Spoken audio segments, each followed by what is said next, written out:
हमारा ये पूरा ब्रह्मांड नेट जीरो एनर्जी से बना है, यानी ब्रह्मांड की टोटल एनर्जी जीरो है। सुनकर यकीन नहीं होगा, पर ये सच है। करीब 13 अरब साल पहले हम अभी जहां पर हैं, इस जगह का ना तो कोई नाम था, ना ही कोई समय था, ना कोई तारा था, गैलेक्सी थी या ग्रह, इवन ना कोई ब्रह्मांड, बल्कि हम एक नथिंगनेस में खड़े थे। और तभी एक चमक होती है, किसी एक पॉइंट पर नहीं बल्कि हर तरफ, और अचानक कुछ भी नहीं में एक पूरा इनफाइनाइट ब्रह्मांड क्रिएट हो जाता है, तारों से भरी गैलेक्सीज और प्लैनेट्स वाला, जिसमें आज हम भी मौजूद हैं। आज तक हम सभी ने यूनिवर्स की क्रिएशन को इसी तरह पढ़ा है, जिसे बिग बैंग कहा जाता है। पर क्या आपके मन में ये सवाल आया है कि कुछ भी नहीं से ये ब्रह्मांड बना कैसे? आखिर जब कुछ था ही नहीं तो उसने अपने आप इन तारों, ग्रहों और हमारी क्रिएशन कैसे की? यूनिवर्स आखिर कैसे बना? इसका अंत कब और कैसे होगा? क्या मल्टीवर्स रियल है? क्या पैरेलल यूनिवर्स और मल्टी डायमेंशनल बीइंग्स होती हैं? और क्या यूनिवर्स को बनने और चलने के लिए किसी गॉड की जरूरत है? ये सवाल हमेशा से हमारे मन में रहा है, और इन्हीं सवालों के जवाब और अपनी एग्जिस्टेंस को बेटर तरीके से समझने के लिए हमने अंतरिक्ष टीवी पर एक नई सीरीज स्टार्ट की है, द गॉड्स ऑफ यूनिवर्स, और ये वीडियो उसी का एक हिस्सा है। सो हेलो गाइज, मैं हूं कौशिक, और चलिए शुरू करते हैं एक और नए एपिसोड को।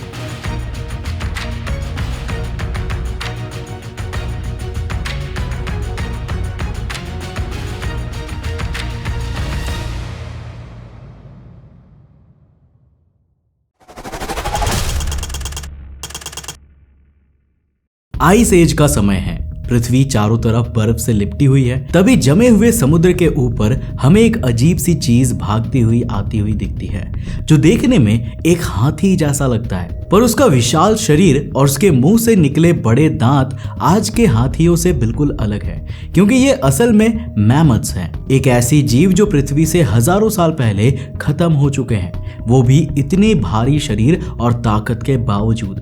और सिर्फ मैमथ ही नहीं, और एग्जांपल्स देखो। आज से करीब 66 मिलियन साल पहले पृथ्वी पर राज करने वाले जीव, जिनकी ताकत और शिकारी नेचर के सामने उस समय पृथ्वी की कोई भी स्पीसीज टिक नहीं पाती थी, बट स्टिल आज वो सब पृथ्वी से गायब हो चुके हैं, और हम अभी भी यही हैं। यहाँ तक कि अब हम इतने केपेबल हो चुके हैं कि इन एक्सटिंक्ट एनिमल्स को दोबारा पृथ्वी पर वापस लाने की कोशिश कर रहे हैं, और कुछ एक्सटिंक्ट एनिमल्स को वापस लाने में हम कामयाब भी हुए हैं। फॉर एग्जाम्पल ये डायर वुल्व्स, जिनकी वायरल वीडियोस तो आपने देखी ही होंगी। लेकिन अब एक सवाल है कि जब हम इंसान, जो एक समय दूसरे के पैरों में रेंगने वाले स्मॉल मैमल से, आज उन्हीं जीवों को एक्सटिंक्शन से वापस लाने की टेक्नोलॉजी और साइंस डेवलप कर चुके हैं, तो क्या यूनिवर्स में कोई ऐसी बीइंग्स नहीं होगी जिसने हम जैसे जीवों को, इवन इस पूरे यूनिवर्स के मैथ्स और फिजिक्स को डिजाइन करके यूनिवर्स की क्रिएशन की होगी?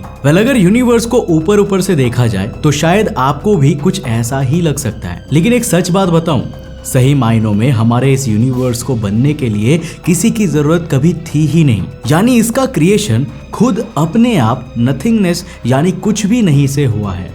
आई नो, सुनने में काफी क्रेजी लग सकता है, पर यही सच है, और हमारे फिजिक्स और मैथमेटिकल मॉडल्स इस बात को सपोर्ट भी करते हैं कि हमारे यूनिवर्स की क्रिएशन के लिए कभी किसी गॉड की एग्जिस्टेंस की जरूरत थी ही नहीं। पर आखिर ये कैसे पॉसिबल है? तो सोचो, तुम एक बिल्कुल अंधेरे खाली स्पेस में हो, कोई स्टार नहीं, कोई गैलेक्सी नहीं, कोई हवा नहीं, कोई आवाज नहीं, कोई समय तक नहीं, सिर्फ नथिंग। और फिर एकदम से एक छोटा सा फ्लैश होता है, और उस फ्लैश से पूरा यूनिवर्स जन्म लेता है। स्पेस, टाइम, एनर्जी, मैटर, तुम, मैं, सब कुछ। सबसे बड़ा सवाल यही है, जब पहले कुछ भी नहीं था तो ये सब कुछ आया कहां से? जिस सवाल का जवाब हमें ले जाता है साल 1948 के Netherland based Philips research laboratories में, जहां Dutch physicist Hendrik B J Casimir एक ग्लास कंटेनर में 2 मेटल प्लेट्स के ऊपर एक अजीब सा अट्रैक्टिव फोर्स डिस्कवर करते हैं, जो ना मैग्नेटिक था, ना ग्रेविटेशनल और ना ही इलेक्ट्रिक। ये था क्वांटम अट्रैक्शन, वो भी एक ऐसे क्लोज्ड कंटेनर में जहां ना हवा थी, ना मैटर, ना लाइट, मतलब कुछ भी नहीं, एब्सोल्यूट नथिंग। बट इसके बावजूद ये अट्रैक्शन वहां था, जिसे नाम दिया गया कैसमियर इफेक्ट। जो एक नथिंगनेस वाले वैक्यूम कंटेनर में बस क्वांटम फ्लक्चुएशन से क्रिएट हो रहा था। अब इस एक्सपेरिमेंट से हमें आज से 77 साल पहले ही ब्रह्मांड का सबसे बेसिक रूल पता चल गया था कि असल में यहाँ नथिंगनेस जैसी कोई भी चीज एग्जिस्ट ही नहीं करती। एम्प्टी स्पेस भी ट्रूली एम्प्टी नहीं होता, क्योंकि क्वांटम मैकेनिक्स कहता है कि अगर तुम यूनिवर्स का सब मैटर और रेडिएशन हटा दो फिर भी वैक्यूम बिल्कुल खाली नहीं रहता। वहां पर क्वांटम फ्लक्चुएशंस हमेशा चल रही होती हैं, क्योंकि क्वांटम फिजिक्स के मुताबिक वैक्यूम एक तरह का समुंदर है जहां छोटे छोटे वर्चुअल पार्टिकल्स और एंटी पार्टिकल्स के पेयर्स अचानक से अपीयर होते हैं और फिर टकरा कर डिसअपीयर हो जाते हैं और फिर तुरंत एनाहिलेट हो जाते हैं। ये प्रोसेस इतनी फास्ट और इतनी छोटी स्केल पर होता है कि हम उन पार्टिकल्स को डायरेक्टली देख ही नहीं सकते, लेकिन उनका इफेक्ट एक्सपेरिमेंट्स में मेजर कर सकते हैं, जो साल 1948 में हमने किया था। मतलब फिजिक्स के पॉइंट ऑफ व्यू से नथिंग भी एक एक्टिव रीजन है जहां लगातार कुछ ना कुछ होता ही रहता है, चाहे भले ही क्वांटम लेवल पर क्यों ना हो। अब तुम लॉजिकली पूछोगे, ठीक है, पर क्वांटम फ्लक्चुएशंस को भी तो टाइम चाहिए ना। अगर यूनिवर्स के शुरू होने से पहले टाइम ही नहीं था तो फ्लक्चुएशंस कैसे हो सकता है? तो जवाब है नहीं, क्योंकि जब हम कहते हैं कि क्वांटम फ्लक्चुएशंस में पार्टिकल्स लगातार अपीयर होते रहते हैं तो इस सेंटेंस से लगता है जैसे कोई क्लॉक चल रही हो और फ्लक्चुएशंस टाइम के अंदर या किसी स्पेसिफिक इंटरवल में हो रहा हो, लेकिन क्वांटम मैकेनिक्स के मैथ्स अलग ही है। वहां टाइम होता ही नहीं है, क्योंकि फ्लक्चुएशन और पार्टिकल के क्रिएशन और एनाहिलेशन को एकदम एग्जैक्ट डिफाइन नहीं किया जा सकता। हमेशा इनमें थोड़ी अनसर्टेनिटी रहती है और ये अनसर्टेनिटी टाइम के बाहर भी डिफाइन हो सकती है। हम अपनी दुनिया में किसी इवेंट को डिफाइन करने के लिए बिफोर और आफ्टर यूज करते हैं, पर यह सब क्वांटम लेवल पर लागू नहीं होता। वहां पास्ट, फ्यूचर और प्रेजेंट किसी भी टाइम पीरियड का कोई भी लॉजिक नहीं रहता है। इसलिए एक्सटर्नल टाइम के बिना भी क्वांटम फील्ड जो नथिंगनेस है वहां फ्लक्चुएशंस अकर होते रहते हैं। अब यहीं से ना एक और बोल्ड साइंटिफिक आइडिया आता है, क्या पूरा यूनिवर्स एक जायंट क्वांटम फ्लक्चुएशन हो सकता है? नोबेल विनर फिजिसिस्ट एडवर्ड ट्रायोन की माने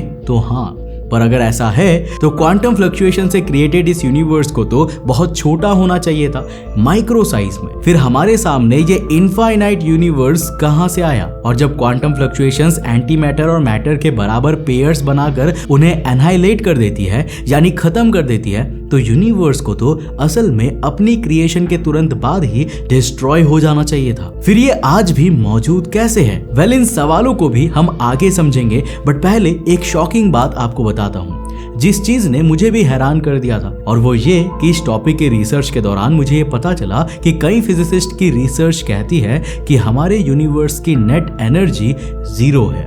जी हाँ, आपने सही सुना, 0। इन शॉर्ट, आप जो तारे, planets, black holes, galaxies, dark matter जो भी यूनिवर्स में देख रहे हो ना, उन सभी के बावजूद यूनिवर्स की नेट एनर्जी 0 है। पर आखिर कैसे? तो देखो, फिजिक्स के मुताबिक ग्रेविटी के पास एक नेगेटिव एनर्जी होती है और पूरे यूनिवर्स जैसे लार्ज सिस्टम में मैटर और रेडिएशन की पॉजिटिव एनर्जी को ग्रेविटी की नेगेटिव एनर्जी कैंसिल कर देती है। इससे यूनिवर्स का नेट टोटल कुछ ऐसा होता है। डार्क मैटर, स्टार्स और सभी वो लाइट रेडिएशन मैटर जो हम देख रहे हैं, उनकी पॉजिटिव एनर्जी इक्वल हो जाती है ग्रेविटी की उस नेगेटिव एनर्जी के, जो इन मैटर से बने कॉस्मिक वेव को बांध कर रखती है, जिससे यूनिवर्स की नेट एनर्जी एग्जैक्टली 0 या उसके आसपास ही होती है। सिंपल शब्दों में, अगर दो मासेस एक दूसरे को अट्रैक्ट कर रहे हैं तो उन्हें दूर ले जाने के लिए तुम्हें पॉजिटिव एनर्जी लगानी पड़ती है। मतलब उनका बाउंड होना एक तरह की नेगेटिव पोटेंशियल एनर्जी है, और यही कारण है कि फिजिसिस्ट इसे यूनिवर्स की पॉजिटिव एनर्जी से कैंसिल आउट करते हैं। एलन गथ जैसे कॉस्मोलॉजिस्ट इसीलिए यूनिवर्स को अल्टीमेट फ्री लंच बोलते हैं, जहां तुम्हें सब कुछ मिल जाता है लेकिन नेट एनर्जी बिल 0 रहता है। Positive matter plus negative gravity equals to total 0, और फिर भी गैलेक्सीज, स्टार्स, लाइफ, सब कुछ। और अगर फिजिक्स की ये ऑब्जर्वेशन सही है तो असल में ये पूरा यूनिवर्स नेट 0 पर है, जिसको आप एक और छोटे एग्जांपल से समझ सकते हो। जैसे आप अपने दोस्त से राइट हैंड से कुछ पैसे उधार ले रहे हो और लेफ्ट हैंड से वही पैसे उसी समय उसे वापस कर रहे हो। इन शॉर्ट, आपका नेट डेट 0 है। और हाँ, एनर्जी का नेट 0 होने का एक और मतलब ये है कि इस कंडीशन में ब्रह्मांड क्वांटम फ्लक्चुएशंस की नथिंगनेस से क्रिएट हो सकता है। Nobel winner physicist physicist Edward Tryon कहते हैं कि यूनिवर्स वैक्यूम का एक स्पॉन्टेनियस फ्लक्चुएशन है। जैसे वैक्यूम में छोटे वर्चुअल पार्टिकल्स हमेशा अपीयर डिसअपीयर करते रहते हैं, वैसे ही कभी कभी एक बहुत बड़ा रेयर क्वांटम फ्लक्चुएशन एक बेबी यूनिवर्स क्रिएट कर सकता है और पॉसिबली हमारा यूनिवर्स भी इसी तरह बना था। पर क्वांटम फ्लक्चुएशंस तो नॉर्मली छोटे पार्टिकल पेयर्स बनाते हैं, यानी क्वांटम फील्ड की रैंडम फ्लक्चुएशंस से तो एक क्वांटम माइक्रोस्कोपिक यूनिवर्स बनना चाहिए था। तो ये इनफाइनाइट कॉस्मोस कहां से आया? इसका जवाब हमें मिलता है 1980 में एलन एच गथ द्वारा दी गई कॉस्मिक इन्फ्लेशन थियरी में। तो सोचो, क्वांटम फ्लक्चुएशन से एक छोटा सा रीजन बन गया बहुत डेंस एनर्जी के साथ, माइक्रोस्कोपिक साइज का। अगर इस रीजन के अंदर एक स्पेशल टाइप का फील्ड एक्टिव हो जिसे इन्फ्लेशन फील्ड या इन्फ्लेटोन कहा जाता है, तो वो रीजन एकदम से एक्सपोनेंशियली एक्सपैंड कर सकता है, और मेरा मतलब है लाइट स्पीड से भी कई गुना तेजी से। इन्फ्लेशन के मॉडल्स के अकॉर्डिंग बिग बैंग के तुरंत बाद एक बहुत छोटा टाइम था जब स्पेस ने खुद को इनसेन स्पीड से स्ट्रेच किया, लाइट से भी फास्टर।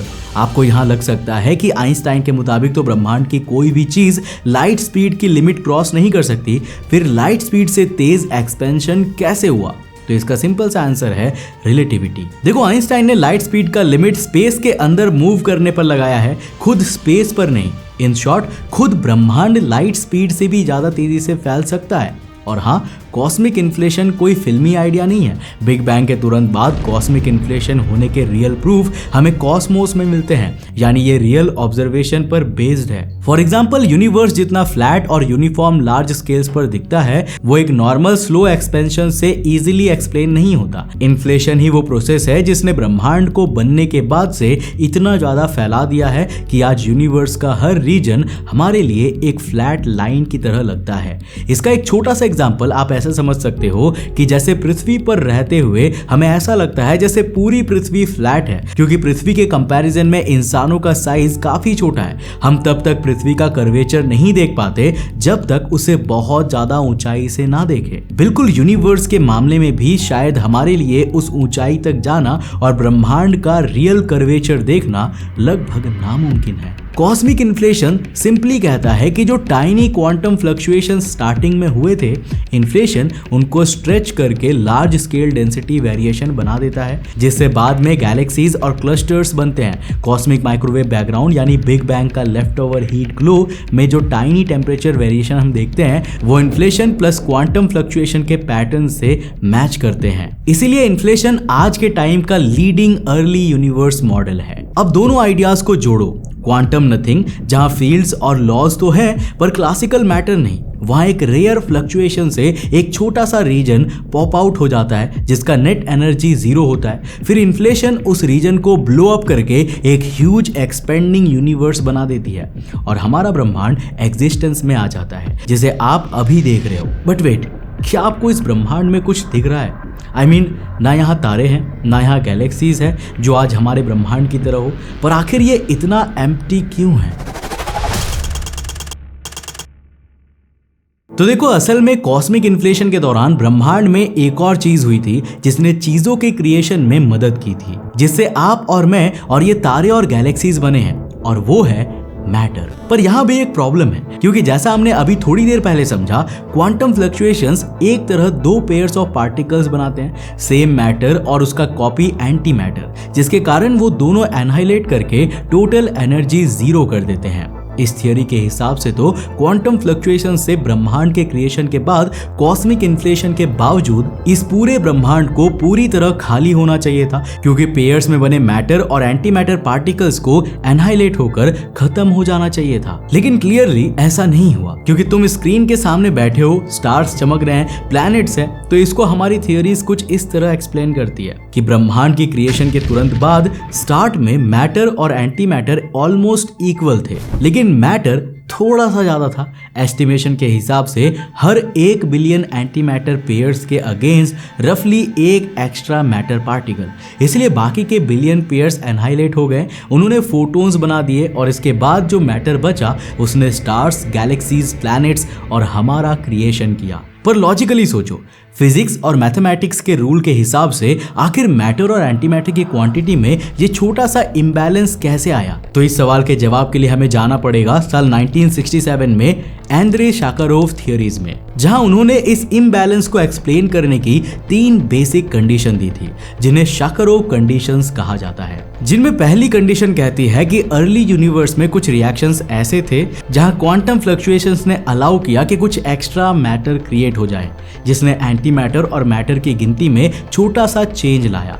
दूसरी कंडीशन के हिसाब से हो सकता है कि अर्ली यूनिवर्स में क्वांटम लॉज में थोड़ी सी एसिमेट्री हो, जिसे हम सीपी वायलेशन कहते हैं, जिसके कारण मैटर और एंटी मैटर का बिहेवियर बिल्कुल मिरर कॉपी ना हो। यूनिवर्स कंडीशंस ने मैटर को सर्वाइव करने में थोड़ी पार्शियलिटी दिखाई हो। और तीसरी और आखिरी एक्सप्लेनेशन जो एंटी मैटर के डिफरेंस को एक्सप्लेन कर सकती है, उसके मुताबिक ये उस कंडीशन में भी पॉसिबल है जब यूनिवर्स बहुत तेजी से एक्सपैंड और ठंडा हुआ, तो उस दौरान मैटर अपने पेयर्स एंटी पार्टिकल से तेजी से दूर हो गया हो, जिसके कारण इन दोनों को आपस में एनहाइलेट होने का टाइम ही नहीं मिला और कुछ मैटर बच गया, जिसने हमारे इस ऑब्जर्वेबल यूनिवर्स की क्रिएशन की। लेकिन यहाँ भी एक कंडीशन है कि अगर इस तीसरी कंडीशन के मुताबिक यूनिवर्स क्रिएट हुआ है, तो इस समय हमारे ऑब्जर्वेबल यूनिवर्स जितना ही एंटी मैटर कहीं ना कहीं ब्रह्मांड में छुपा है, जो हमारी एग्जिस्टेंस के लिए आज भी एक बड़ा खतरा बन सकता है। फिर भी ये कंडीशंस अलग अलग तरह से एक्सप्लेन करने की कोशिश करती हैं कि ब्रह्मांड के क्रिएशन के दौरान वो कौन सी चीजें हुई होंगी जिसने आज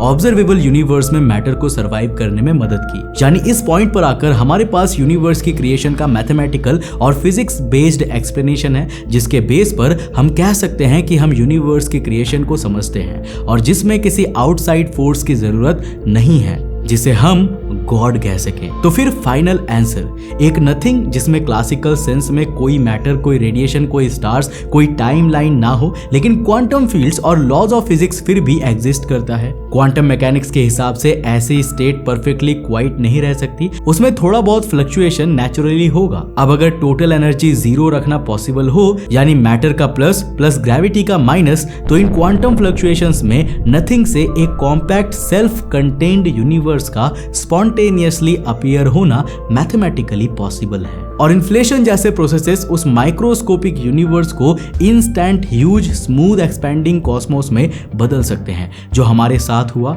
और क्योंकि अर्ली यूनिवर्स के एग्जैक्ट कंडीशन ने मैटर एंटी मैटर सिमेट्री को थोड़ा सा तोड़ दिया, तो उसी एसिमेट्री से एक पार्टिकल इन ए बिलियन का एक्स्ट्रा मैटर बच गया, जिससे सब कुछ बना। इस पूरी स्टोरी में कहीं भी हमें कोई एक्सटर्नल पुश की जरूरत नहीं पड़ती। लॉज ऑफ फिजिक्स खुद ही इतने पावरफुल है कि उनके अंदर से यूनिवर्स जैसे स्ट्रक्चर का आना पॉसिबल है। इसलिए सर स्टीफन हॉकिंग और लियोनार्ड ब्लॉडिनोव जैसे लोग यही लाइन लेकर कहते हैं कि स्पॉन्टेनियस क्रिएशन साइंस के हिसाब से एक वैलिड ऑप्शन है। हमें जरूरी नहीं है कि यूनिवर्स को स्टार्ट करने के लिए किसी बाहरी क्रिएटर की जरूरत हो। लेकिन आपके मन में एक सवाल अभी भी होगा कि भाई एक पूरा यूनिवर्स क्रिएशन का मॉडल तो हमने फिजिक्स, मैथमेटिक्स और क्वांटम फ्लक्चुएशन से समझा। I mean, ये पहले से एग्जिस्ट करते थे यूनिवर्स क्रिएशन से पहले, यानी कोई ना कोई तो था जिसने in physics models, quantum fields और मैथमेटिक्स को क्रिएट किया, जिससे यूनिवर्स क्रिएशन पॉसिबल हो पाया। यानी यहाँ तो हमें किसी एक्सटर्नल बीइंग,